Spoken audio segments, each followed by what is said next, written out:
नमस्कार. नुसतं पाकिस्तान म्हटलं तरी त्या नीच अवलादी डोळ्यासमोर येतात अन स्वतःच बंदूक घेऊन त्या अवलादींवर गोळीबार करावासा वाटतो. असंच या दोन चिमुरड्यांनाही वाटत आहे. यांचं स्वप्न पाहून तुमच्याही डोळ्याची झोप उडेल. कारण उगाच म्हणत नाहीत साताऱ्याला शूरवीरांचा जिल्हा. व्हिडिओ पुढे पाहण्याआधी चॅनलवरती तुम्ही नवीन असाल तर आपला RG मराठी न्यूज चॅनल जरूर सबस्क्राईब करून घ्या. पहलगाममध्ये भारतीय नागरिकांच्यावर आतंकवाद्यांनी केलेल्या भीषण हल्ल्यात 28 जणांना आपला जीव गमवावा लागला. या हल्ल्याने प्रत्येक भारतीयाच्या मनात पाकिस्तानबद्दल राग भरलेला आहे.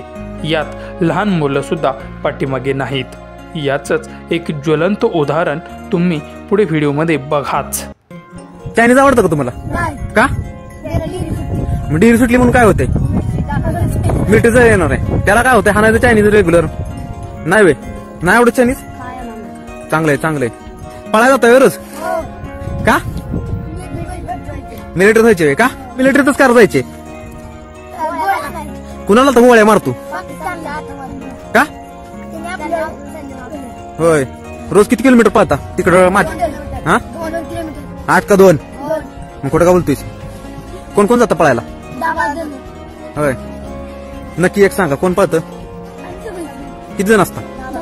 होय. आला भारी काम आहे. किती वाजता? मी पण येऊ उद्या 6 वाजता जाता. आणि पळून आल्या पुन्हा पवायला कुठे जाता?